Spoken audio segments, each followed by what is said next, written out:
Yes. Yeah, I'm already on it. Excellent. That's good. All right.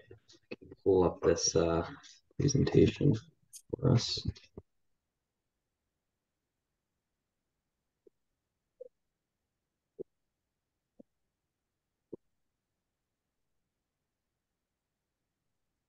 All right. Yeah, we made a short little presentation just to kind of go over the rocket, and then John here will show you the actual hardware. Okay. Run us through this here, and we'll ask questions along the way. Just so you know, at a high level, some of the big questions we're going to ask, obviously, about the flight and the safety of the rocket, right? Like your design and how it's built, put together. Is the rocket complete? Have you done ground testing? We're probably going to want to see sort of your recovery harnesses and attachments. And we're going to want to see like your fin assembly and that type of stuff. So those are the things that we will certainly be looking at, but that is not the only thing we'll want to see. Yeah. So I guess I'll introduce myself first. I'm Craig. I'm the project manager for our spaceport team. So I'll be leading the crew when we get down there. John will be presenting the rocket to you. Yep. I'm the president of the club. I also do most of my work with the structures team. So mostly body tubes and hard points, things like that. Okay. Yeah, and I mean, Davis or Joe, you want to, or Encore, Peyton, you guys want to introduce yourselves as what you guys do? I know Joseph might be good to have here, more avionics focused. Hi, Yeah, I'm Davis. I'm gonna be I worked on the structure side this year, and next year I'll be doing the structures lead, so doing body tube construction and general assembly. Okay. Yeah. Hey guys, I'm Peyton. I am the former, or I guess kind of current structures lead. Davis will be taking over for me next year, but my turn. Hi, I'm Joe. I've mainly been working on the avionics side for structures. Not technically the avionics lead, but mainly been working on the FA. So yeah. Oh, I'm the other Joe. I'm the flyer of record and technical advisor. All right. So we do have the flyer of record here. That was one of our questions. Thank you. I'm Chris. I'm one of the volunteers that helps review the things, and I'll be out there at the spaceport inspecting rockets and helping you put them on the pad and that type of stuff. We've got Jim here, Jim Jarvis. He's also one of the Ezra folks and my co-pilot for the review. All right, so walk us through this here. What you got? All right, yeah, we'll get started. So here's just a picture of we took this right before we left. This is the rocket pretty much fully assembled right here. So you can kind of get a scale of it. You can get an idea of what components we have. So I'll start with the overview. So we're competing in the 30K COTS category with solids. Due to the motor shortages, we had to change up the original design we had of doing a 6-inch airframe. So you can see we got a little bit creative with the method of integrating the CubeSat payload in the center of our rocket there. So we ended up selecting the N1000 as our motor choice. And yeah, we can talk a little bit more about that later, but if you guys care. The box in the middle of it is our payload. So that's a 3x1U CubeSat, and we plan to fly a camera system. And the airframe is fully custom built and out of carbon fiber and fiberglass. And we did a tip-to-tip layup at the the tail end where the fins are to attach them. Their surface mount because it is a min-OD rocket. And we have a standard dual deploy system, although it is, I guess, non-standard, with the nose being the drogue and the lower section being the main. Okay. Are you coming back to these topics, or should we ask questions now? We have a slide for each Okay. subsection. So for our propulsion and flight dynamics, we primarily used RAS Arrow and Open Rocket to do flight predictions. So Open Rocket was used mainly for arranging stuff, getting a estimate of CG, and then from there, it was a little challenging to model our box in the middle of the rocket. These programs are not designed with that in mind. That was one of my first questions. Like, okay, that's very interesting. And then the follow-up question kind of to that is that from a stability and flight dynamics perspective, you've got a four-sided box in the middle of the rocket doing things with aerodynamics, and then you've got three fins doing different things with aerodynamics. And the flows off the back of that rocket are not going to be necessarily consistent across those fins. How did you account for that? Yeah, so we started, me and John started a very difficult, long campaign on trying to do some CFD on that. I don't think we got any useful data out of it. So we didn't include any of the results because it's garbage in, garbage out.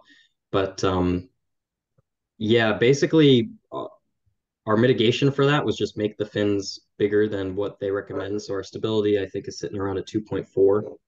I don't know, John, if you have any more to add to that. We also tried to... You did get something out of it, which was on the CFD, you showed that there was very limited box fin interaction. And then from the center of loads calc, those looked reasonable. So yeah, and also like our drag numbers were, I would hesitate to say that our drag numbers were like it meant anything though, because also I'm not sure that I fully trust Open Rocket's drag numbers either. Well, the drag numbers from CFD were predominantly showing that you had base drag as the primary thing dragging your center of pressure rearwards, rather than the box or something like that being a huge drag. Yeah, we have transitions on the box, and the total cross-sectional area that the corners of the box take up is only 2.7 inches squared, so pretty small in terms of the overall vehicle. And we also did mount the payload lower down so that the shift from the center of pressure forward would be minimal. So that's why it's not at the nose of the rocket, like you might see with like a expanded fairing or something on other rockets. Okay. Yeah, the box and the fins are also oriented in a way to limit those interactions as well. Like the fins aren't like one of the fins doesn't line up exactly with one of those corners either. Yeah, and that was different. We also had to right. So they're going to be different though. With four-sided box and three fins, you've got certain flow dynamics on one fin that are going to be different flow dynamics on a different fin because of the positioning of those corners potentially, right? Like, and that's what did you wind tunnel test it or anything like that, or how confident are you that you're not going to have any flow dynamic issues? Well, the CFD results were more qualitative than quantitative, and it was done by modeling a half cylinder. So they did get approximate flow dynamics, and then the center of pressure calculated in like true 3D was still exactly lined up with the axis of the rocket. Okay. Yeah, I mean we did get some results. I guess I downplayed the CFD quite a lot, but yeah, we did some pretty intense simulations, and but we ended up not using the drag data that we were getting just because we didn't think it was useful in our flight dynamics. But yeah, in terms of stability, we did notice that there was quite a minimal effect of airflow around the rocket, especially at the higher velocities that we were modeling with some pretty fine meshes. Um, All right. So you at least considered it, and you did some investigation on that. yeah, Okay. it can be challenging to come out and say we can guarantee that it won't cause any problems, but you didn't just ignore the whole the whole conundrum that you got there. Okay. no, that from the very beginning, this was an issue that we were looking into. We first came up with this design around January when the news of the Cicerone motor delays came out. Okay. So yeah, we've been working on that since then. Yeah, and then back to our 1D simulation stuff. RAS Aero is always a little bit overzealous, we think. So I don't think it's going to hit 33,000. But So, I also don't think it's only going to hit 28, which OpenAI predicts. so the question I have for people that do simulations, because I've had this where, rock sim or whatever, and how have you weighed your individual components and your entire rocket assembled, and have you compared that to the weights of the assemblies and the total weight of the simulation? Yeah, so the weights in the open rocket model are all weighed out. So all the tubes and including the fin assembly and everything has been weighed and put into the component with the center of gravity as well. We accounted for that. So The you CG did make adjustments to the items. You correlated your simulation with reality. Yeah. Okay. Yeah. But So you'll want to actually determine the real center of gravity yeah, once it's with fully loaded, everything assembled. we don't have As the motor a cell. well, yeah. I mean, in for doing RAS Aero, you have to include the motor Mm-hmm. in your weights that are inserted in there. But that simply requires doing a lever arm calculation based on what you measure without the motor in there, and then adding the motor in. Yeah. Does that lever arm calculation ring a bell with you? Yeah. Shall I explain more, or you No, know no, what no, I'm no. talking about? I understand what you're saying. Basically, we can get it without the motor in it and then count for how much that motor is going to shift it down. Right. On the RAS Aero, were you able to put in the square Yeah, geometry? so Really? no, we weren't. So instead we used a cylindrical cross section with transitions out to a 5.7-inch diameter tube. So Got it. Okay. we think that's even simulating a worse case than what we have. So Okay. Yeah, just FYI, RAS Aero won't overestimate what you get. It will just accurately estimate what's going to happen. And I mean, as programs go, I mean, if you have the right data in RAS Aero, it's the best simulation because it will give you the best estimates of drag and so forth of any of these programs. yeah, no, that's why I tried to primarily use that for most flight altitude calculations. But often I find the data that we have to put in is probably a little bit optimistic, even trying to account for that.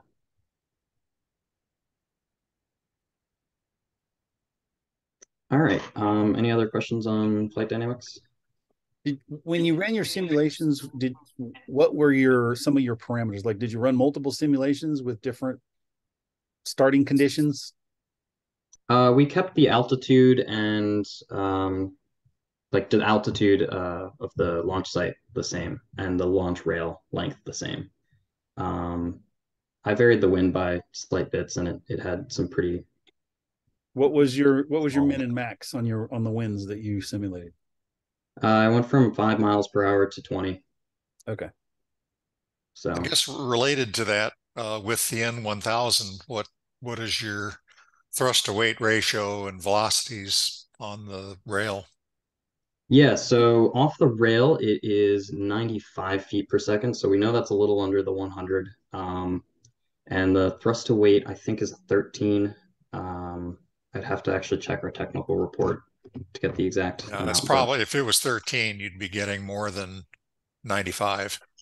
One thing that you'll want to be able to explain to the safety reviewers if you're unable to do it now, and that is considering the position of the rail buttons. So if your lower rail button is 2 feet up, you should be looking at a 15-foot rail length to determine what your exit velocity is. Your effective rail length versus the actual length of the physical piece of steel, right? Mm-hmm. Correct. And the issue will come up with the N1000, so you should have the answers for that ready to go. Okay, yeah. It has it's a regressive burner, so it has a ton of thrust off the pad, but then it drops off afterwards. So yeah, it's a pretty cool motor. Yeah, 13-second burn time. Great. Yeah, it's a long one. All right, yeah. So for our structure, basically we made them all the tubes with sleeves. So this was a new thing we tried this year, and we think it worked really well. So the fiberglass and carbon fiber components for the airframe was made out of carbon fiber sleeves and fiberglass. And we used 3D printed mandrels to make them. So they were printed to the dimension we needed, and then we used couplers within those to stack multiple prints together to get the lengths we needed. And turns out that was concentric enough for everything to fit. So it was a very effective, cheap way of making mandrels to the right dimension. And then same thing with couplers, you just size them down a little bit. So we did that as well. Nose cone was bought commercially. We haven't made our own nose cones yet. We're actually reflying a nose cone from last year. And the fins were balsa. We used balsa wood just as like a core material. And then we did 2 plies on each side of it of 6K carbon weave, wet layup, and compressed that with some weights. We got about 2 psi of compression based off of the weight we had on top of it and the surface area. So not the highest, but we also wanted it to be fairly dimensionally accurate. That's why we didn't vacuum bag this first process. And then once we had those, we cut out the fins and surface mounted them, did some rocket epoxy as fillets, and then we did 3 plies of carbon on each side and vacuum bagged to get a fin that's 0.23 inches thick. And yeah. How thick? 0.23 inches, so a little 0.23. under a quarter inch. Okay. And when you bend them by hand, do you get any flex on them, or are they nice? You can't bend them. Okay. And what's the underlying tube under the fins? Is that carbon also? Yeah. So John actually, if you'd like to see it right now, John is holding it right now. Yeah. So I've got our booster tube here, and this is our fin, and that's about as much force as I can put on it, and it does not move. And then carbon tube for the fin is though is uniform in its thickness. Is that accurate? Yeah. Oh yeah, for sure. Okay. I mean, yeah, when we made it, and we didn't taper too much. So what is your peak velocity? I believe it's like 2,000 feet per second. I think we were designing for like 3,000 or something. It depends on which simulation you use, because you can use the FinSim has a few different ways to simulate it, and also what material you use greatly affects it. So I think like our worst carbon fiber with the conservative case of the 2D classic whatever model gives us like 2,000 feet a second. So. All right. So you got a fin flutter calculations done? Yeah, that was we have those at least in the report and stuff.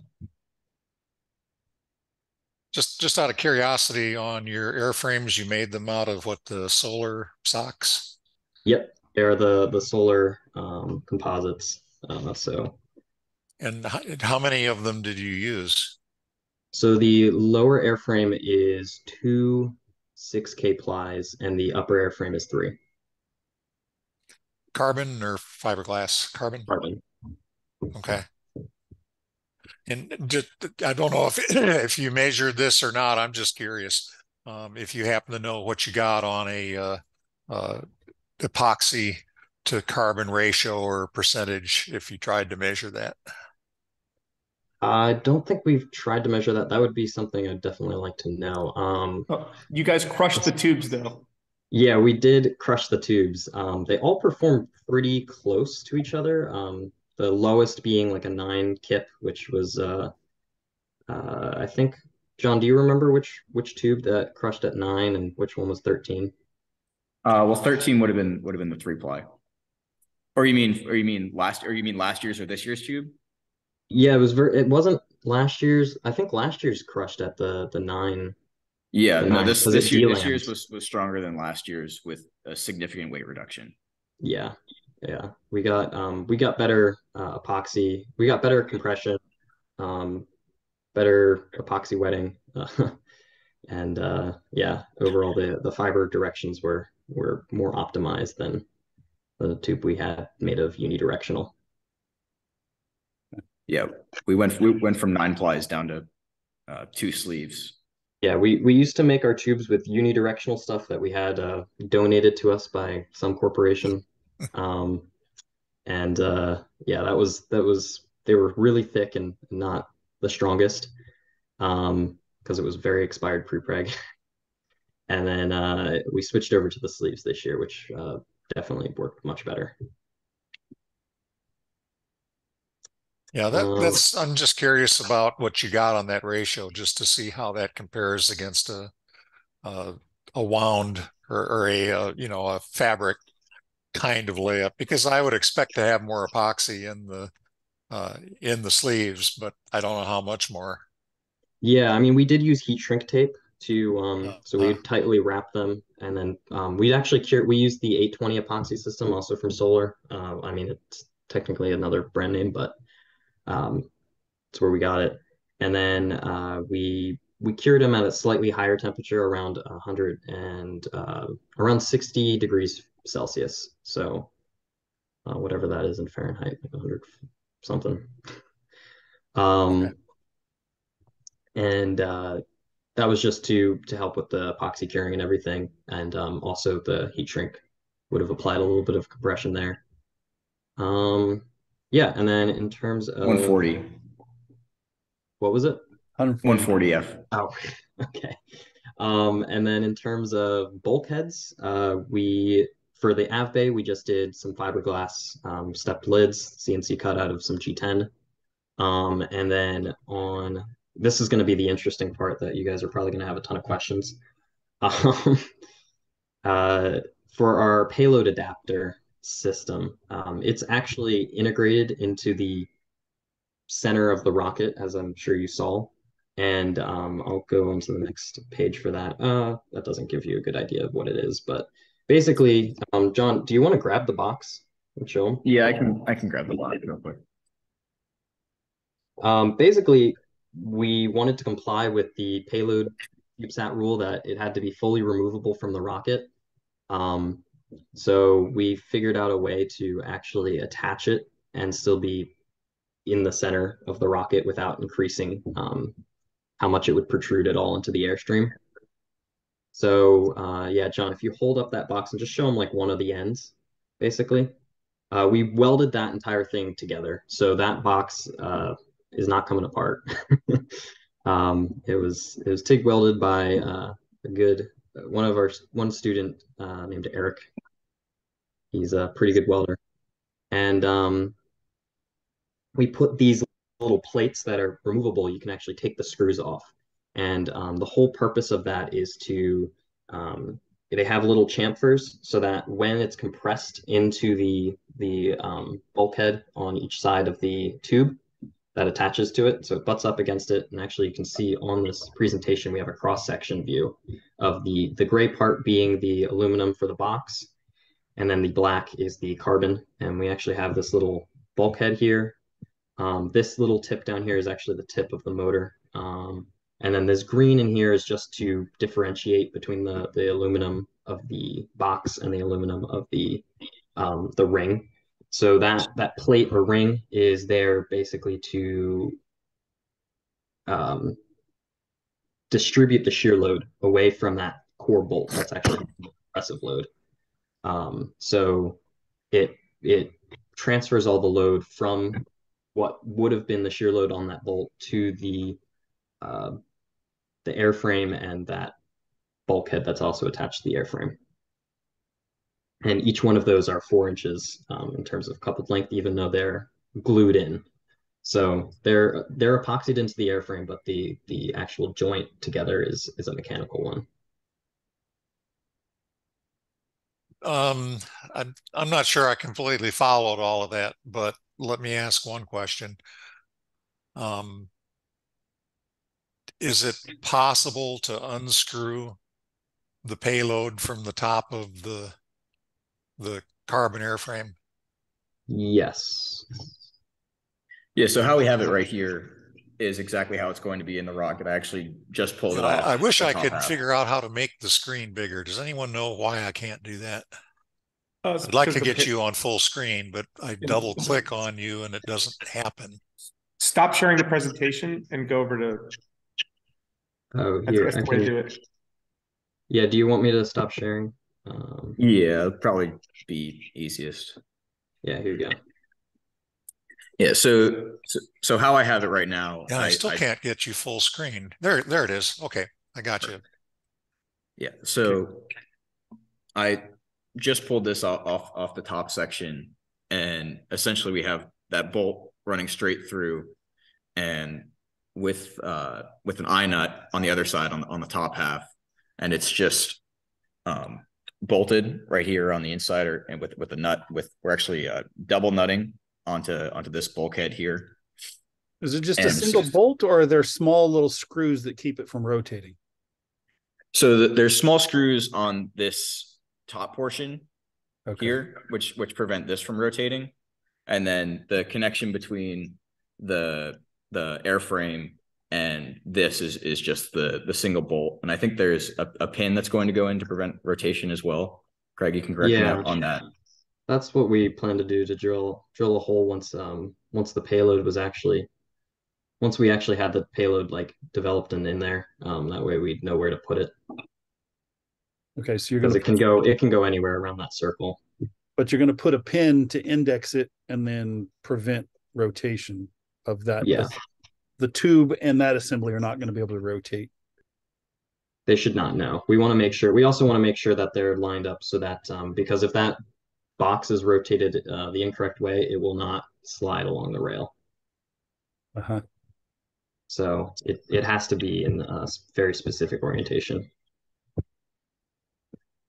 Okay. Can we see the tube and the bulkhead? Yeah. So here's that booster tube that I had again, and then that bulkhead is rocket epoxied into this surface. So since this is the booster tube, this is an all thread that's also going to screw into the motor, the top of the motor. Well, John, that doesn't have to be. That was for our test flight. That's why we had an all thread in there. It'll be a bolt. Oh yeah. Okay, yeah. So it'll be a bolt if we have a full length motor. So that'll just be a bolt that bolts through the payload, just like that. That's at the bottom. Yeah, and then the nut is preventing it from. There's a nut there. We have a nut in the assembly just for keeping it from falling out. Yeah. Okay. Yeah, and so like this edge of the bulkhead, it's going to be real hard to see, but this edge is chamfered all the way around, and that meets up with the chamfer on the aluminum bulkhead here, and that's our centering feature when you bolt these two things together. Kind of aligns it and sucks it into position. Yeah, and then that's helping us distribute the forces between the two pieces. It takes the moment off of the bolt. Yeah, I gotcha. Yeah. Okay. Yeah, without holding it, myself, it's sort of hard to get a feel for how strong the joint is. I guess when I look at it, I'm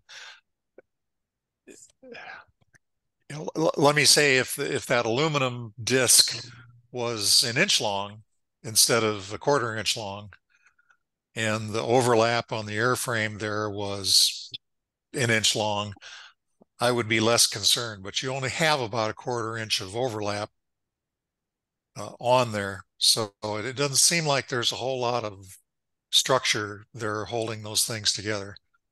I'm not sure what, like I say, I don't know if that's a real concern or if, it's kind of like you'd have to hold it. It's like a wedge fitting, it looks like, Jim.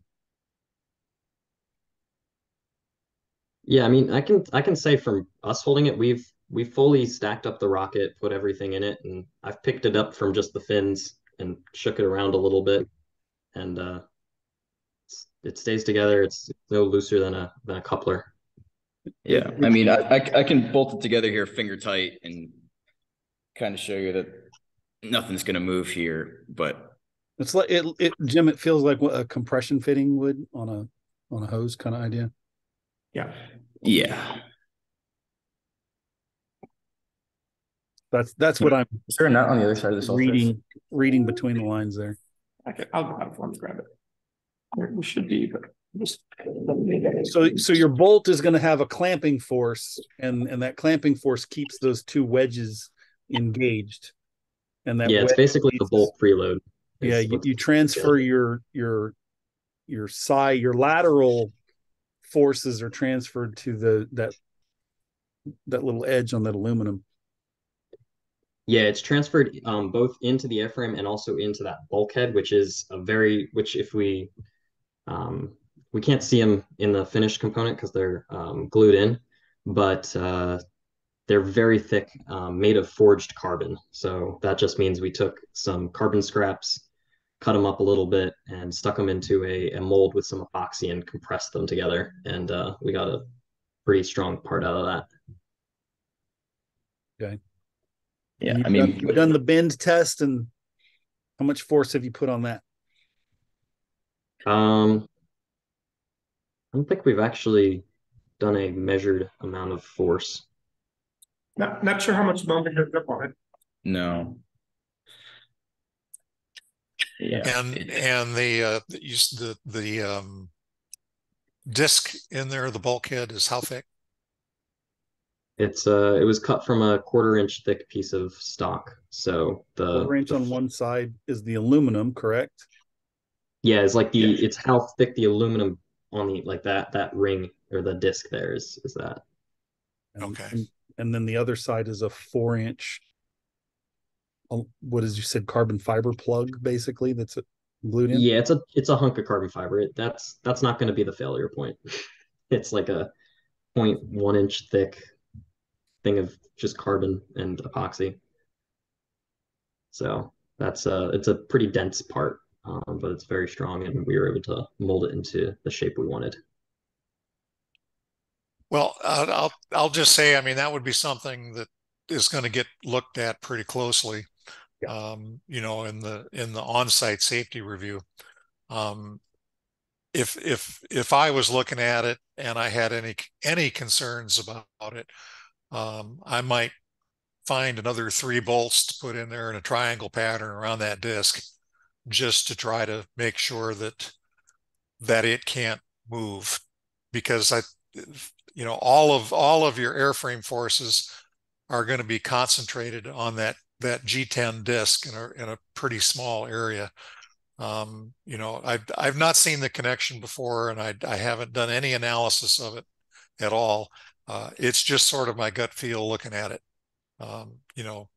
Knowing the sorts of flight forces that you're going to see, and if something like that was feasible, you might consider it. If it's a big problem, you don't have to even think about it. But it is something that's going to get looked at.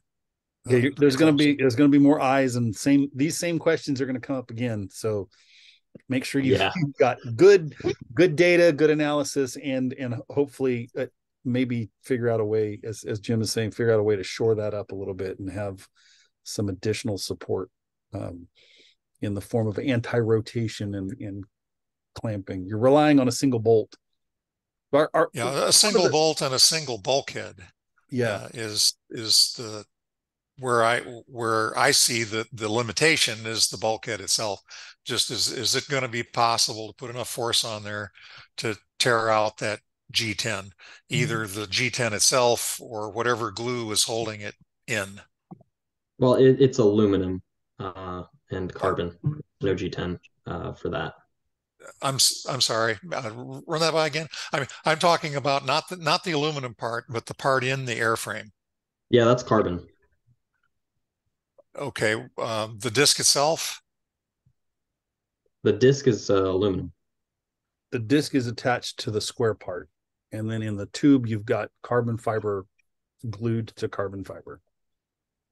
Craig, do we have, I don't know, I was looking, I couldn't find pictures. Do we have like a CAD model of what the I mean, bulkhead I looks had like? I had that up on the PowerPoint, Okay. but like I can pull one up if you guys would like to see. So the reason this is a big concern is that one of the most common failures in especially above Mach flights is couplers. Mhm. Coupler joints, when that rocket starts going up and it's going above the speed of sound and it hits a wind shear or something like that, it does bad things to rockets real fast. Yeah, and thinking about it, I mean, the other thing I kind of wonder about a little bit, and again, I'd like to see how that disc is mounted inside the carbon airframe, because when you put the aluminum in there, and I mean, it sits in there, but that means there's no fillet underneath that disc. What keeps that from just getting pulled out? Is there So a I film think behind it? I'm not sure I understand your concern. it's not just a disc, it's like he thinks the bulkhead is just a Oh, single oh, disc. yeah, no, it's a coupler and bulkhead built into one. So when I pull up the CAD, it's easier to see because it's kind of it's inside the tube, so we're not going to be able to see it. You could go back to the PowerPoint picture. Yeah, I mean the that PowerPoint shows what it also does. shows it. That'd probably be fine. It's Yeah, here, let me share that. Delineate what's glued to what and what's bolted. So now that we've showed you in person. So yeah, if I go back to this, Oh, it's all black. You can't see it. You can't yeah, see. There's no line really easily discernible between. Yeah, that's just hard to see. But I don't know if you can kind of see it's got like a little thing here and then it curves in like this and then it's got walls here. yeah, I can see that. So It's a thick U and it's like a 1/4 inch thick at the bottom and I don't know, maybe an 1/8 of an inch thick tapered to the top. It's almost like a cup inside of a tube, right? Greg. yeah, that's a good Yeah. way to explain it. Greg, on the previous slide, you've got a picture that actually shows the inside of that coupler before it was put into the rocket. This is the part right here. So it's like looking into, it's got a little section coming out just for a little bit of extra support around the bolt. But then we tried to reduce the amount of material being used there as much as possible. So it's kind of like a bowl in that sense. But yeah, it's got that entire wall going along the sides of the tube. So it's kind of like acting like our coupler in that sense. Okay.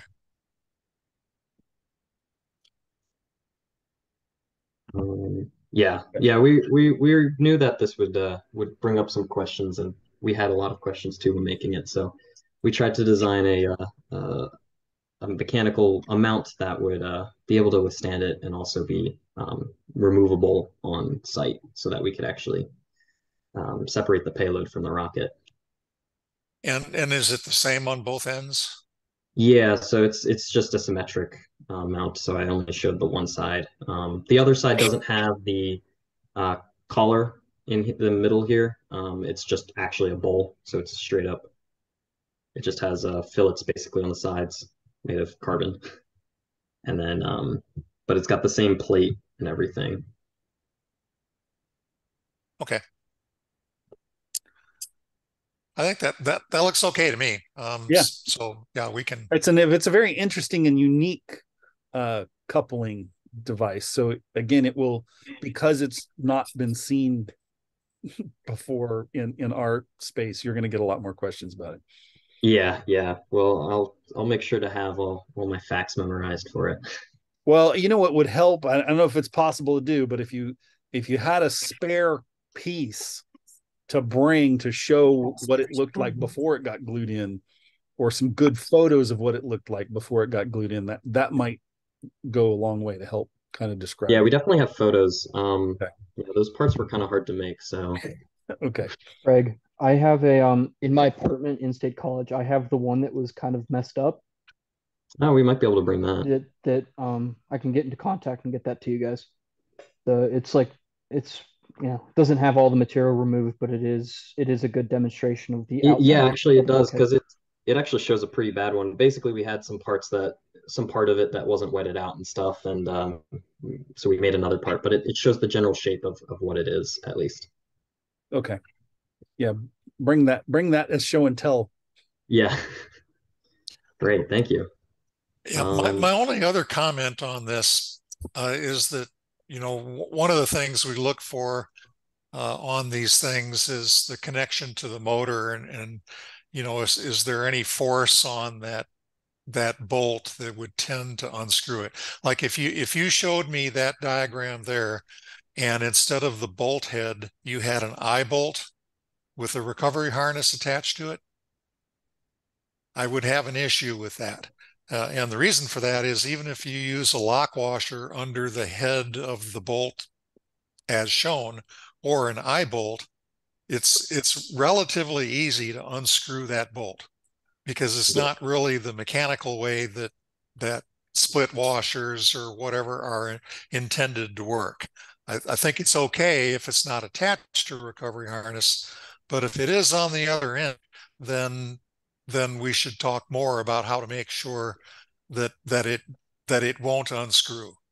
Yeah. And there are some classic ways to do that if you think that that's an issue.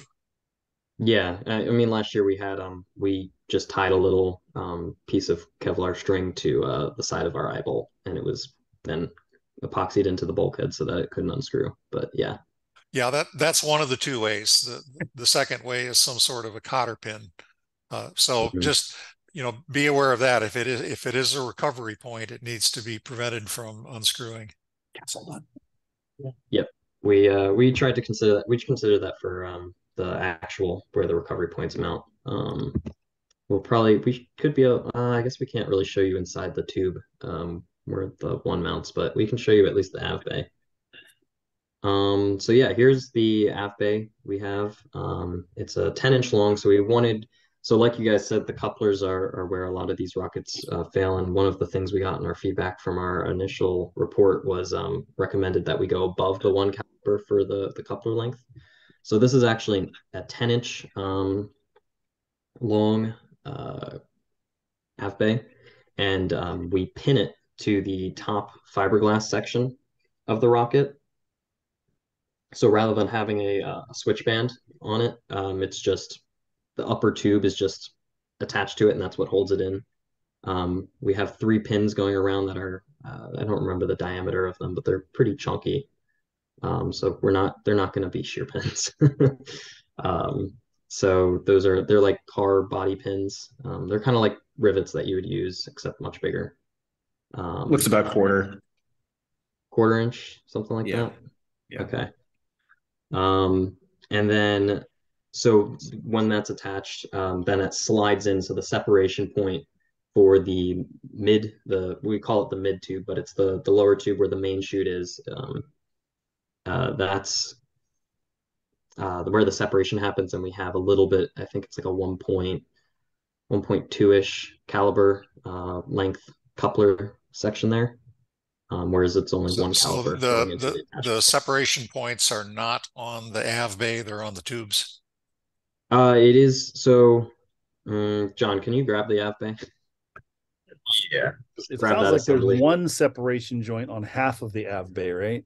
Yeah, so yeah, if you just hold up that tube. I'll stop sharing so you guys can see. So the fiberglass section right there is above the av bay, and then the carbon fiber is the below. And then if you, John, if you slide that out, I think it'll become, I guess are the pins in it right now? No. No pins. Okay. That's Yeah. main separation. So that's where that would separate. And then the drogue will pop out of the top, but we actually have it as the nose flying off because we wanted it to be a push off, at least for the drogue, in terms of recovery. So the drogue is in the nose and the main is at that other joint that you just showed us. Yeah. Okay. That's going to make for some interesting wiring of your charges. Why is that? Are they all on the bay, the charges? Yeah. Just the orientation is going to be not typical, right? Your apogee charge is usually the lower charge on the mounted on the bottom part of your av bay, right? Yeah. Why did you choose to do it that way? It was to shrink the amount of fiberglass we had on the rocket, by having basically, because the smaller deployment section is the drogue section. The fiberglass we needed for the top was the fiberglass was heavier than the carbon, so we wanted to minimize the amount of. Well, they've got antennas, Jim. I saw antennas on their av bay, and I was like, thought they said this thing was made of carbon fiber. Those antennas are going to be a problem. Yeah, so we wanted the radio transparency at the top there for the antennas. Okay. I suspect you've probably heard this comment before, but you're taking a pretty significant risk putting the drogue out the top. And the reason for that is that at spaceport, rockets get launched at about a 66-degree angle. And of course, the angle will be higher and you get to apogee and you can have a pretty high speed when you reach apogee. And now you put a drogue out the top, and the first thing that drogue does is go behind the rocket, and then the drogue opens, and many bad things can happen at that point. You can shear the harness on the top of the airframe. You can fold the rocket because of the bending forces that you put on there, or the least likely, based on the drogue you're using, is shredding the drogue if you're at that high velocity. So other teams will be doing exactly the same thing, and I suspect that this is not something that you can or want to change. So I would consider those factors and try to do what you can to mitigate the chances that that's going to happen. And again, the bad things that happen are that the harness gets severed against the top airframe, once the drogue catches, or the airframe just zippers, and you've got some kind of damage, or the airframe folds. So when I look at that sort of a deployment thing, that's why I'm really kind of focusing on the strength of that coupler assembly, because when your drogue comes out, you're going to be putting a tremendous amount of force on those joints, and you don't want the rocket to fold. So there's probably some things that you can do to mitigate the harness issues and the zipper issues. There's some techniques that are out there, little tennis balls and wrapping duct tape around the harness at that point, so that makes it harder to zipper the tube at that point. But that's sort of the issue or end issue with drogue out the top. Yeah, those are all like the catastrophic versions of those, and those are, as Jim said, likely, or much more likely in the configuration you've got. The highest probability is if the rocket goes up and it pulls and it continues to pull, it's going to pull your shear pins off and pull your main out. Yep, that's another good point.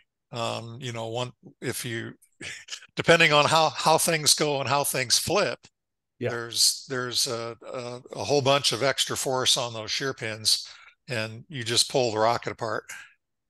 Yeah, you get a premature deployment of your main chute at probably a lot, and you're a 30K, right? So that's going to be a concern for people, because at that altitude, a large parachute puts you recovering in white sands, and that's that's not recovery. We had a 25,000 foot deployment last year of Maine, so yeah, okay. So I would just try to think of those things, and then next year don't design it that way. Yeah, would be my advice, because if you look at 95% of, if you put all the 4-inch rockets in the country in one big pile, you'd find 95% of them have drogue in the middle, and 5% have drogue out the top, except student projects. They're 25% out the top, because they maybe they don't understand all the things that the people that build these regularly do. They haven't suffered the walk penalty enough. Yeah. So I would expect you to look into that and to try to understand what you can do to try to mitigate those things. And there's a few things that you can do. You're not going to be able to solve all of those issues, but there's a few things you can do. Yeah, try to figure out some mitigating strategies. The other thing, just looking at the configuration of that, is that if your charges are on the AV bay and you separate on the AV bay rather than below the AV bay, now nothing is pushing the chute out. So you have to pull the chute out in that configuration. So you want to make sure in your ground testing that you generate enough force when that charge goes off, that the two sections go apart fast enough from each other so that it pulls the main out. Otherwise, you could conceivably just have the main sit there in that tube. Maybe, I don't know. If it's coming down under drogue, it's probably going to pull it out. But just since it's not getting blown out, it just recognize that it has to get pulled out, and you just want to make sure that will happen. Yeah, we thought about that, and then at the point where we weren't going to make a major design change, so. Okay. We did consider that for the drogue too, though, and that's why we're flying a much thicker shock cord for the drogue section to almost act as a quasi streamer in case that drogue doesn't come out. What's the length?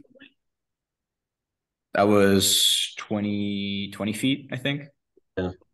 20 feet. Can I see the harness again? I mean, that is Kevlar?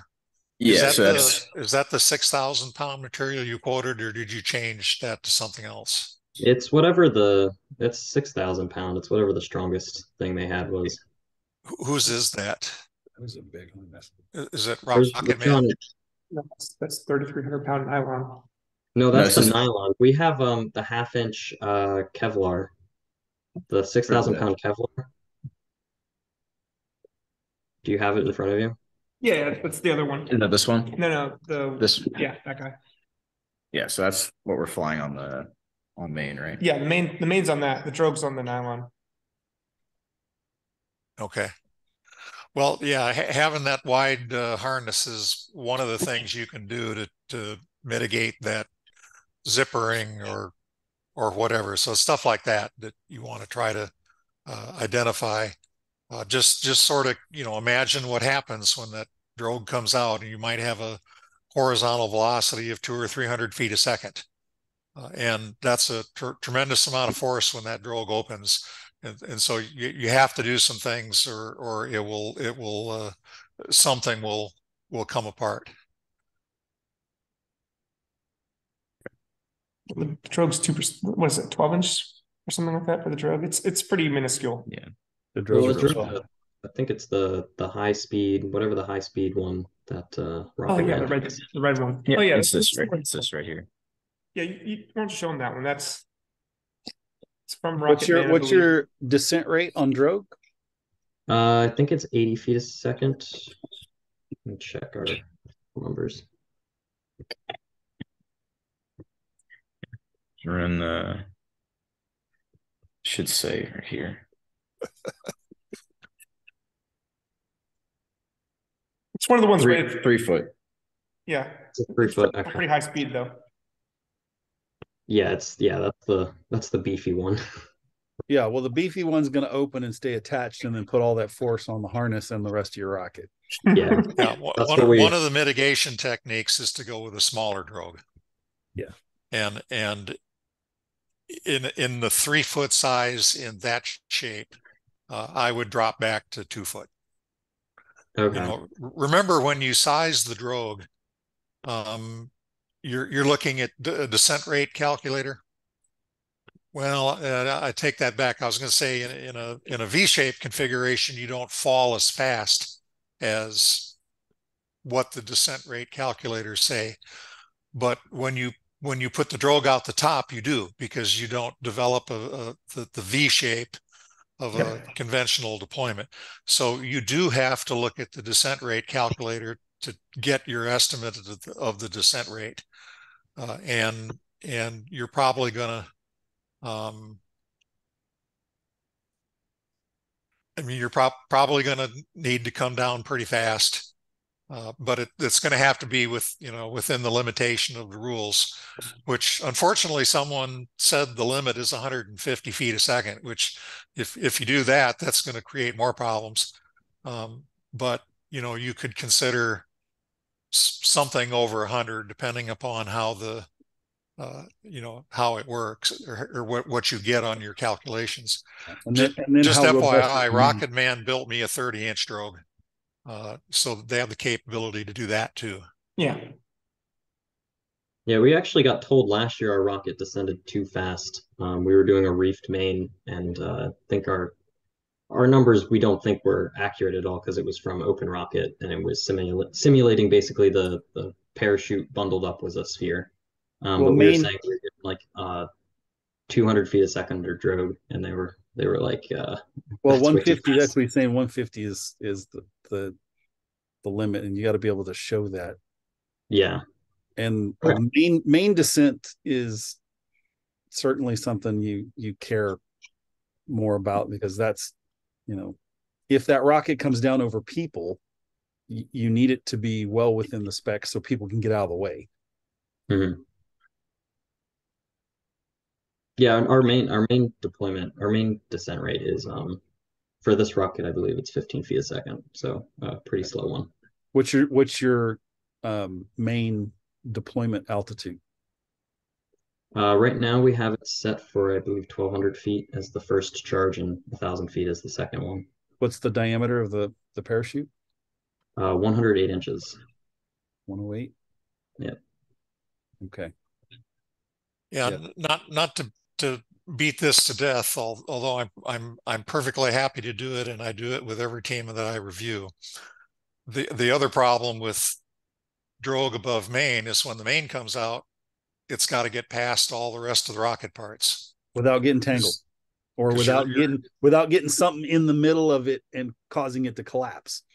Right. So everything is coming down vertically in a line, and now you push the bottom section off, and the main's sitting out there in the air, and it's going. I see immediately a section of airframe coming right down on top of it, the tube it just came out of, and so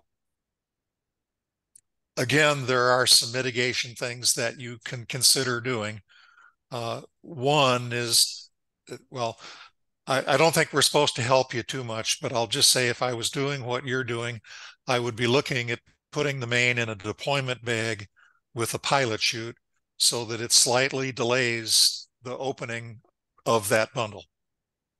Because you need to give the main a fraction of a second to get past that airframe before it opens. You want that main parachute to wait to let all the parts pass it before it inflates. Yeah, and if you throw it out in a burrito, it's going to open fairly quickly. I mean, it's possible that, it'll stay bundled like that for long enough to where it can get by, because it happens pretty fast. But I personally would try to control it in some manner so that I had it, I want it to stay in like a deployment bag or in a bundle until such time as the pilot chute pulls force and pulls it out of a bag. That way I get a couple tenths of a second time for the chute to get past those parts, because if you just throw out the chute into the air, it's going to come right back up into that airframe it just came out of.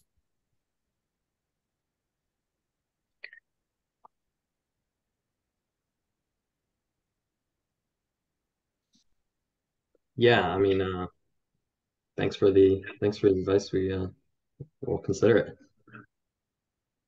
We've learned all these lessons the hard way. And then we've watched our friends learn the same lessons the hard way.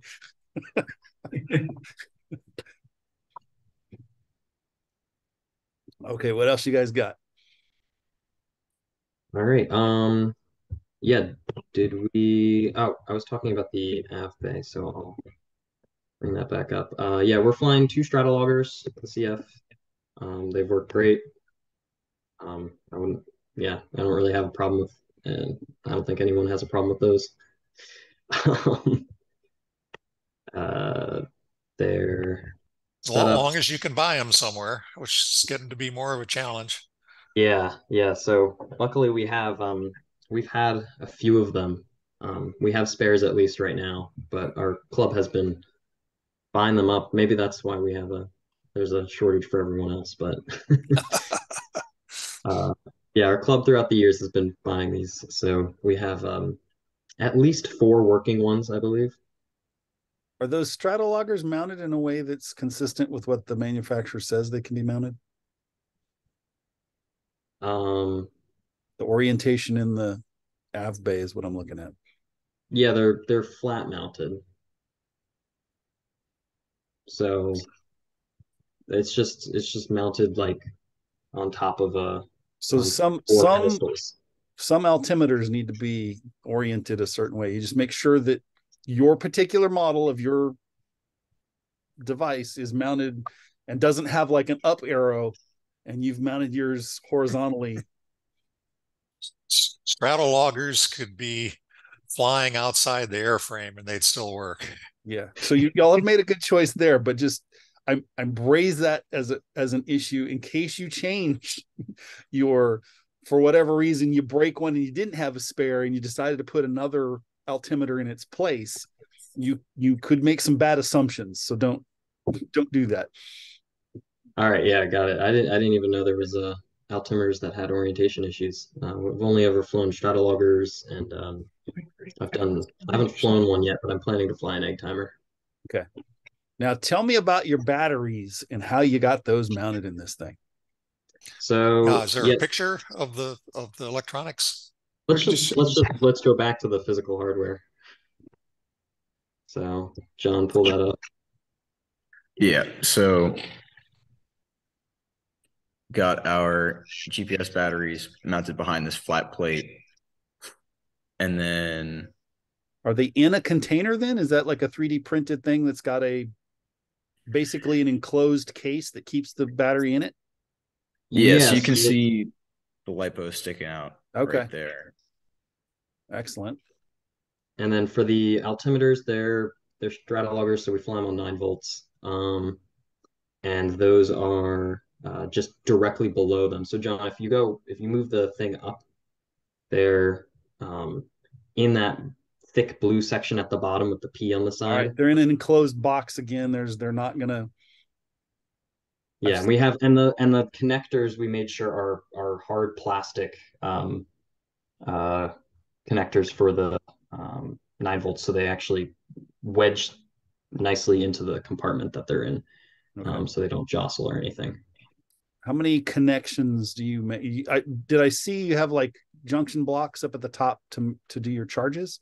Yeah, so we have little screw terminal blocks. So we actually have, in order to make all of the top and bottom removable, we have Molex connectors on the inside there to connect to our charges. So that way we can, on the field, actually pop everything out, replace stuff, put things back in. All right, I'm not going to argue with you on that, but I am just going to caution you. I've seen many a Rocketeer. As the number of connections goes up, the likelihood of having a successful charge goes down. Yeah, I mean, that's true of anything, but Okay. Well, just be we don't think cognizant of that. Make sure that your connections are, yeah, we've tested all the continuity on them quite a lot, and we made sure that they're pretty sturdy in there. After crimping them, we tinned them a little bit to make sure they weren't going to pull out. Cool. So you have both of those connectors and the terminal on the outside of the cap? Yeah, the terminal blocks are to connect to the E-matches. Okay. That so does seem like an extra connection. But it's so that we can take off the ends of the bulkhead and have the wires epoxied into the holes so that there's no possibility of gas flowing in. It's sealed off the aft bay entirely. One trick I noticed, it looks like the terminal strips have been used. Many people will cover them with tape before you fly them so that the black powder residue can't get at them. It kind of looked like that they had seen some black powder residue that one there. Yeah, we've fired that before. Yeah, we haven't used any tape before. Yeah, I'm personally not a big fan of putting electronics in the presence of black powder residue, but those who do that will often just cover up the terminal strip with some masking tape or something to try to keep them from getting exposed to those gases. Yeah, or take a direct brunt of a charge. Where are your charge wells? What do you? They're actually just we use little paint cups basically, and we have one that's been used already dangling right there. Oh, okay. Use a little plastic paint cup kind of thing. Yeah. Mm-hmm. It disintegrates basically once it fires. Yeah, it makes it really easy to pack in the charge, so we can put in the charge and then put a little bit of dog barf on top just to make sure it's compressed in there, and then clip it together and it just stays together. So there's kind of a long wire on there. Are they not near the top of the bay when they fire, or where are they physically located? We normally just tuck them right in with the recovery gear at the base of the bay. Obviously, I guess we could move it a little bit, but I don't see too much of an advantage in our case of moving the position of it unless we could get it all the way around the chute. Yeah, this was just the length of the E-match wire, if I'm not mistaken. Yeah, we didn't adjust the length at all. But you could shorten it just to keep it there at the bottom. Yeah. Normally it's packed in there though with all the recovery stuff that it's not going to move. Okay, I have some more questions about that, so I want to come back to it. But let me ask you first: did you do a test flight? Have you done that yet? No, we tried 3 weeks in a row and it rained. So I feel your pain. We had plans to do it, and we had everything ready, and then just didn't work out. And then I'm in Alabama now, which is quite a far ways away from Penn State, and most other people are out in other places, so we weren't able to get it together in time. Did you do a ground test with the entire harness and parachute and everything? We have, but then we ran out of e-matches and it didn't work because of sealing. We can even see in the video everything flying out. So we're gonna tape it back up, but we actually ran out of e-matches. So John, I don't know, Joe or John, do you know if we're getting those soon? We have e-matches back in stock now, so we're Okay. actively working on getting a successful ejection test. Yeah, Yeah, we had I like to see 2 or video of something. that before you get there, right? Like with all of the stuff, like too many guys that the college teams I talk to, too many of them are, well, we stuck the nose cone on and we fired the black powder and see the nose cone flew off. And it was like, but you didn't have any of the recovery harness in there, or that was the only thing you had in there, and you didn't have the parachute and you didn't have the, and it's like the whole harness needs to be in there. And then you fire the charge and see how it performs in that manner. Yeah, we generally will do a full stack up. We did a lot of ground testing of our vehicle last year, just to make sure it was working. And yeah, we'd normally just pack it as if we were doing it for flight. It's also good practice for recovery packing. Yes, absolutely. I read in one of your reports that you were triggering the ground test using a vacuum source or vacuum cleaner. Yeah. I just wanted to point out that when you do a ground test, you don't have to actually use the electronics device to do the ground test. All you need to do is to run the wire from your charge into the bay as you normally would, and then have the wire pass through a hole in the bay, and then you just trigger it from a distance. Okay, does that make sense? Yeah. Yeah, that would probably be easier. Yeah, amongst other things, in addition to being a lot easier, it's also a lot safer because you're not sitting there right next to the rocket with a vacuum cleaner setting Well, these charges off. we tape the vacuum to the rocket and then plug it in with its cord, so we're not Okay. right next to it. It's still easier to do it the other way. And one trick that's kind of critical to being able to do that is when you pack your thing up, what you do is you run the wire across one of the holes, for your switches or whatever, so that you can get in there with a needle nose plier and pull it out of the av bay. That's the trick, if that makes sense to you. Because otherwise you say, well, how can I get the wire out of the av bay if the av bay is closed? It's like, well, because you can't put the tubes together. So you got to arrange for the wire to straddle one of the holes so that you can get at it with needle nose pliers and pull it out.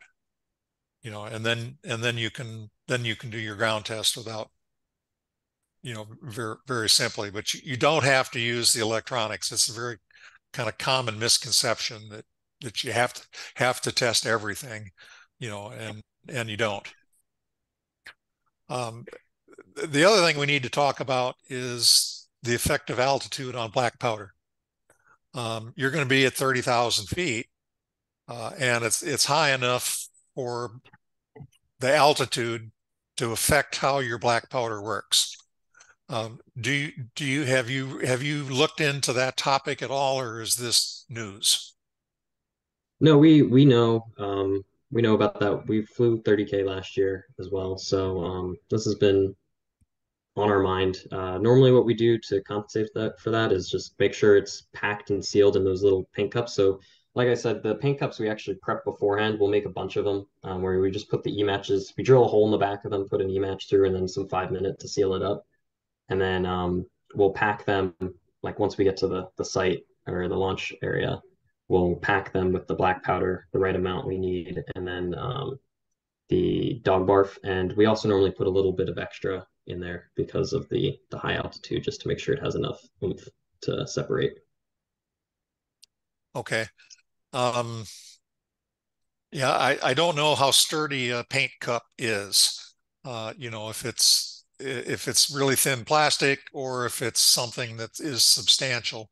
I just don't know. They look pretty thin to me when I looked at it. The secret to getting charges to fire at a higher altitude is to have them contained. And so if the container itself is sort of fragile and would rupture pretty easily, I mean, you can just wrap the container in like a couple wraps of duct tape and just kind of make a little ball out of it, and that'll keep it contained so that it works better at higher altitude. The other mitigation technique for 30K is to increase your black powder from your ground test by maybe 30%. So, you get a good ground test, and then, you just kind of go with that rule of thumb for 30K. But you need to do something. I mean, I personally think the best way is to just make sure that the charge itself is very well contained so that it can't just fracture open. And then you wouldn't go with the 30% charge. But the real way to test it is to put it in a vacuum chamber and test your charge, and then see if you've burned all the powder or not. And if you've burned all the powder in a test like that, then it'll work at altitude. Yeah, we actually did some of that testing in a vacuum chamber last year when we were competing in it for the first time. So, okay. Yeah. Now, We the verified that trick is just to see whether or not you burn all the black powder, because in rocketry for many years, the rule of thumb was to use something called a surgical tubing charge.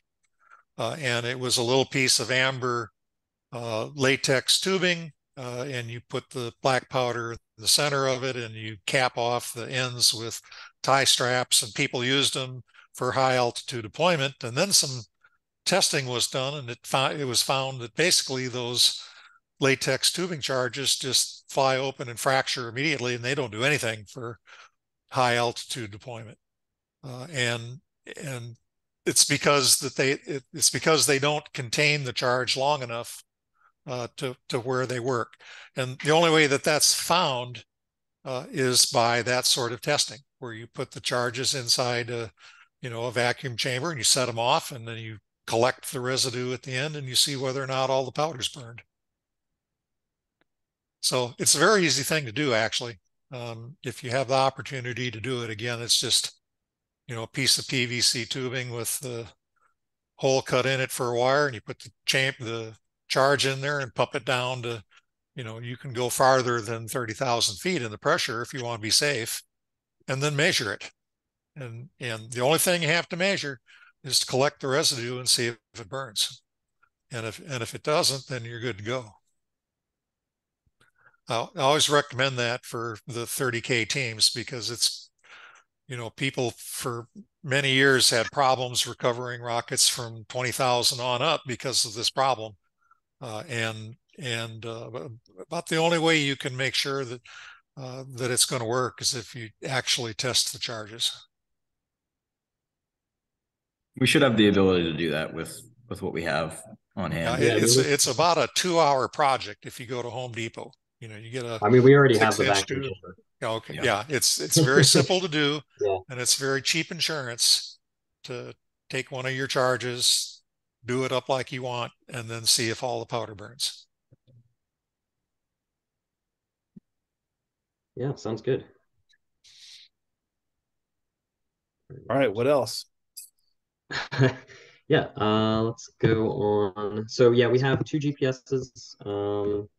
As I bring it back up, we're planning to fly a featherweight as our primary one, and we have a egg timer quasar that we just built, and we're going to fly that as well. We actually have the capability. We have 4 mounts in our rocket and 2 GPSs, so we have the capability of putting either one in either the nose cone or the av bay. Our plan was to put the egg timer in the nose, but it can be moved to the av bay and vice versa with the featherweight. But yeah, we're planning to put the egg timer in the nose, just give us some GPS redundancy. Last year we had a GPS failure on our single GPS, and it ended up with us not finding the rocket, even though it was only 2 miles from the pad. So yeah, so we went extra cautious on the GPS. Yeah, someone else found it a few weeks later. Was it John DeMar out with the hiking club? I believe so. Yeah, Yeah. yeah. We were very appreciative of it. Um, Be sure to let him know if you haven't yeah, already. of course. Yeah. No, we thanked him as soon as he sent the photos of it on the desert floor, and we were all very, very excited. So, All right. So you're showing eye uh, bolts in this one, and this is a case of what Jim was mentioning earlier in terms of securing those bolts in a manner that will positively prevent them from spinning their nut off. yeah. So we could do a couple things. Just like last year, we could do the Kevlar strap, or both of those have the ability to be castle nutted too with a cotter pin or something like that. Yeah, Yeah, I the mean, there's easiest no way reason is we just actually have to do it. yeah, just thread another eye bolt next to it, and then tie them together. With a little Kevlar loop. Mm. Right? That's what we were talking about. Yep. Okay. Yeah, that would be a too. Got to do something though. Or you'll be doing it on site if you don't do it ahead of time. if you show up with your AVBAY as shown there, you will be making modifications before you launch.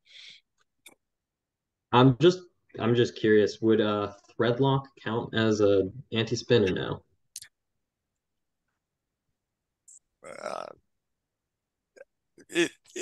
To me it's like, yeah, it might work, but why not just put a Kevlar loop on there? Then it can't unscrew. Yeah, a Kevlar loop, or like it's you just said, too simple to not do that. or a castle nut, right? Like you said, you could remove the nut that you've got there, put a castle nut, and then drill a hole, and then put a cotter pin in it, and you've solved that problem. Yeah, I had a team. They did a cotter pin, and they didn't really do it as they should have. They made too large of a hole, and they actually fractured off the all thread. So I've kind of soured on that.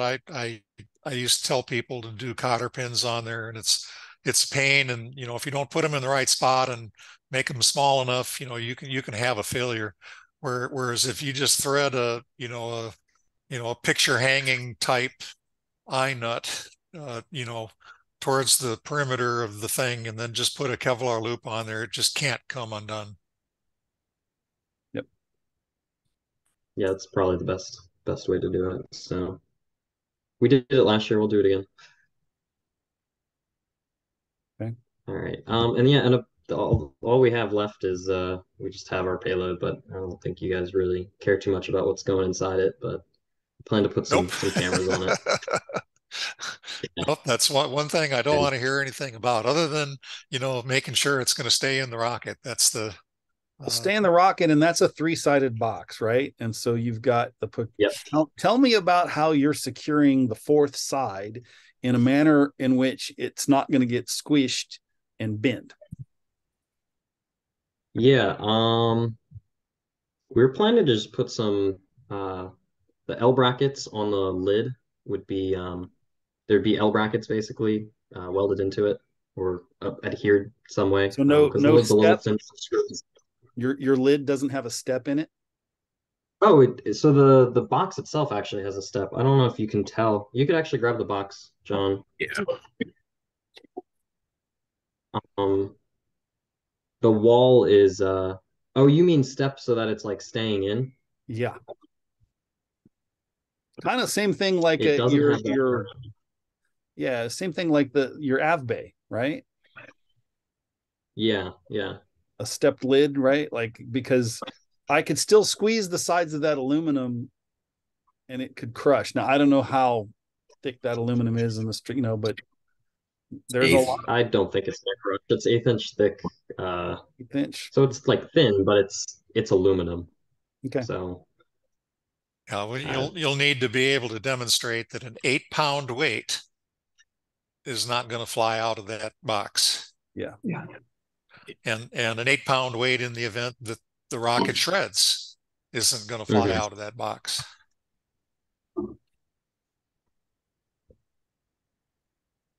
Yeah. So Yeah, that'll we'll make have sure to to put be those. bolted most likely. Yeah. Yeah. Okay. All right. Yeah, that's all we had in our little presentation here. So if there's Any other other parts of the rocket. All right. Any Yeah. other questions you got, Jim? Yeah, I'm just got my list here. And some of this is probably out of date and will change. But I read apogee charges of 1 and 1.5 grams. And given the way that the bay is set up, I'm just thinking that those might be smaller than what you end up with. I would suspect to see something more like 2 and 2.5. Might Yeah, be we're my probably already gonna. That was before our first ejection test. We're definitely increasing those sizes. Yeah, okay. I think even in that first ejection test, that was closer to what we were actually testing with was 1.5 to 2 grams in the nose. Yeah. Yeah. Well, and this is And why having a video of that test is helpful, right? So that we can actually look at hey, this was a 2-gram charge, and we can watch how far out the parts are pushed and how much of your shock cord is stretched out, you know. Yeah. yeah, and yeah, that's a good point. You've got all you're pushing out is the nose cone, and that was a commercial nose cone, you said? Mm-hmm. Yeah, it's we bought it from Mad Cow originally, but I don't know Okay. if they're the actual. Yeah, I mean a 4-inch fiberglass nose cone is pretty heavy, so you sort of have to optimize that charge for the top deployment because you don't want to blow it out so hard that it then causes the main shear pins to break. You kind of got to get it out there, but with not a lot of excess energy. So that's good to optimize that. On your quick links, do you have what size quick links are you using? The 5/16 ones that you get on off the Giant Leap site. We have a few of those. Do you know what they say is the rating on those? I don't. It's probably like 1,200 pounds. Okay. Well, one thing I've noticed, and I don't know if it'd be something to take a look at, but the quick links are always, at least on paper, kind of the weakest link in some of these things. And you got 6,000-pound Kevlar and blah blah blah. I was just looking at McMaster car the other day, and on the 316 quick links that they have, it's like they're twice as strong as the steel quick links. And so I'm not sure what Giant Leap sells, but you might look at the rating on that and then go over to McMaster car and look at what the rating is on the same size as a function of the materials that they use. Are they stainless by chance, Jim? Stainless? Yeah, I mean, it's 3/16 are the ones that basically double the capability. They'll have steel and then they have 304, and they're showing, well, for the ones I was looking at, they're like 2,200 pounds or something. And then the 316 goes to 3,900 pounds. It's like, wow, I did not know that. And it's not like they're expensive. Yeah. They're still $5. So cheap insurance. Yeah, again, it's just cheap insurance. Mm-hmm. Your rail buttons. Look into. Yeah, your rail buttons. Yes. Yes, good point. We want to look at the rail buttons because I'm concerned about those. Let's pull those rail buttons back up. Are they purchased or are they something you guys built? So those are purchased actually. I can't remember who we got them from, but they're like little white Darlin. They're actually pretty nice and smooth. Okay. We've used them before. They flew really nice.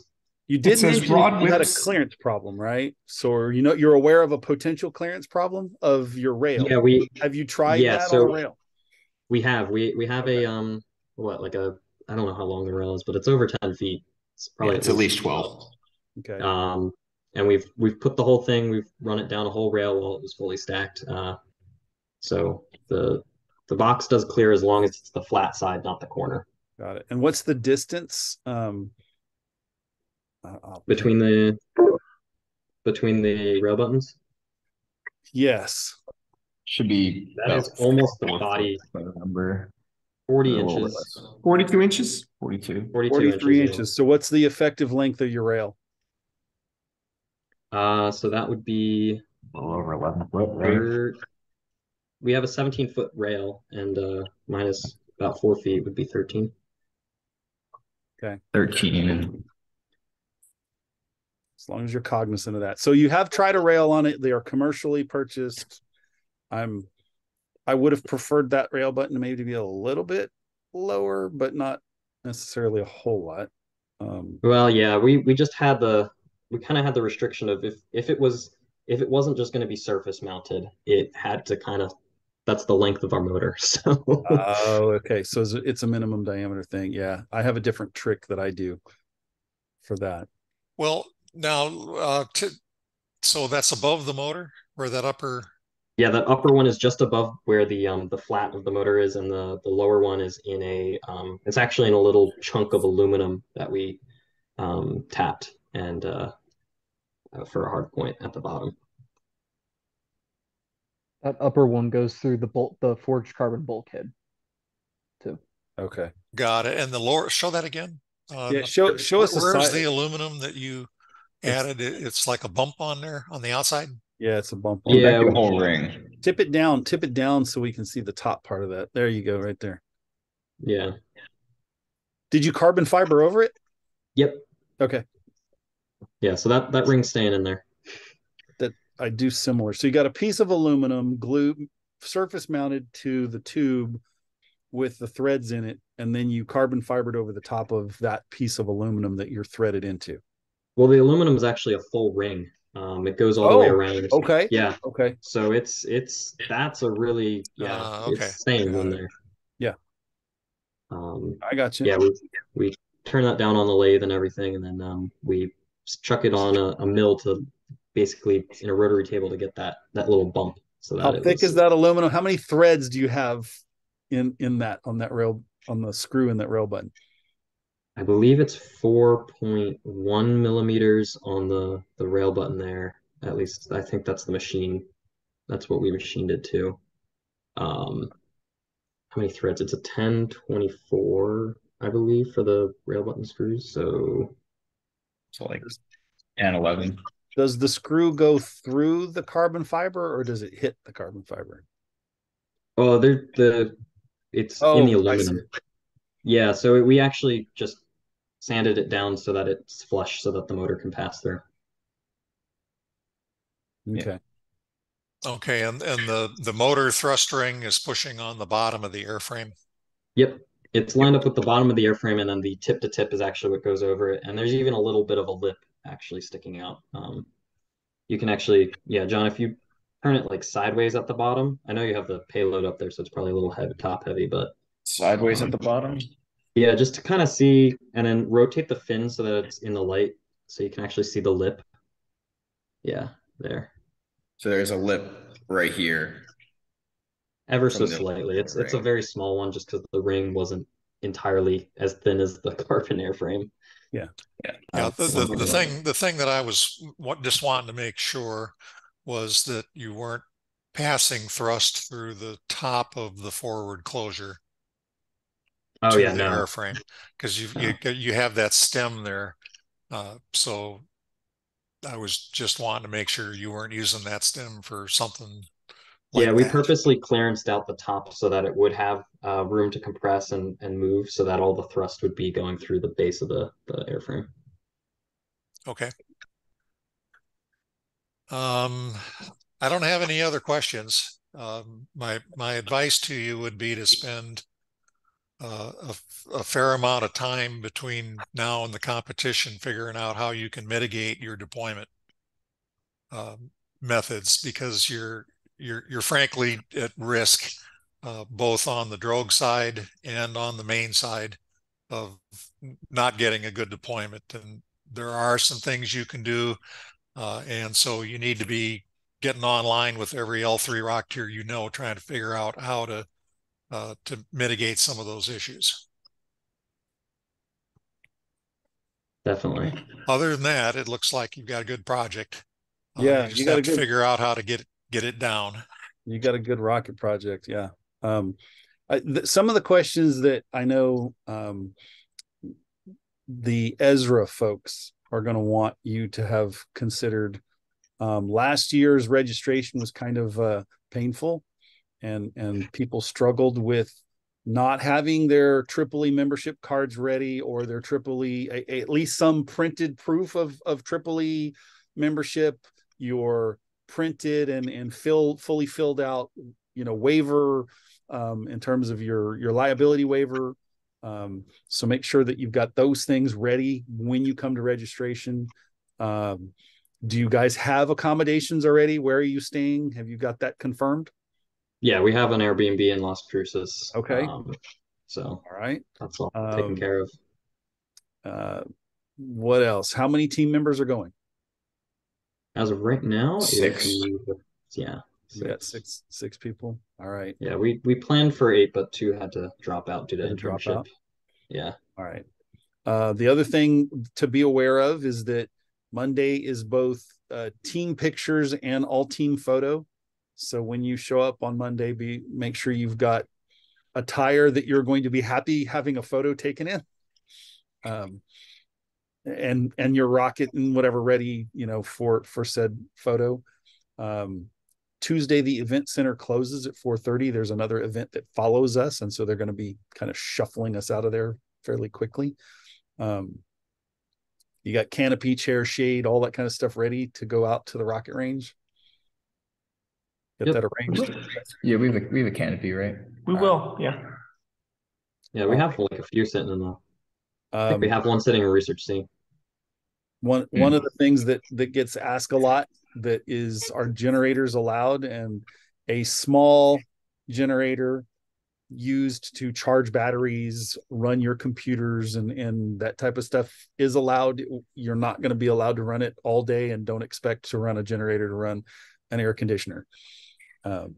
So apparently that has happened. I don't know. Crap. That's what the minivan's for. Yeah, It's got to be one of the Canada teams. It's got to be the Canada teams. Probably. All right. The other thing that's, I think, a little bit different is they're saying be ready to download your data. So they're going to want to check data off of altimeters. So be prepared to, and hopefully you have it set up in a manner that it's easy to retrieve your data after you recover your rocket. So yeah, we should just need to pop out all you need is to get the altimeter, and we have a little data cable that USBs into a laptop, and you just load it. All right. Those are the other, I guess, informative items that people sometimes have questions about. And with that, I was just going to say, do you guys have any other questions? Yeah. Do you guys have questions of us? No, I think for me, I think you answered everything well, and we appreciate the advice a lot. Yeah, thank you. Absolutely. All right, guys. Well, look forward to seeing you out there, and good luck. Right. Yep. Great. Thank you. Thanks. Thank you. Good night. Thank you. Thanks, Jim.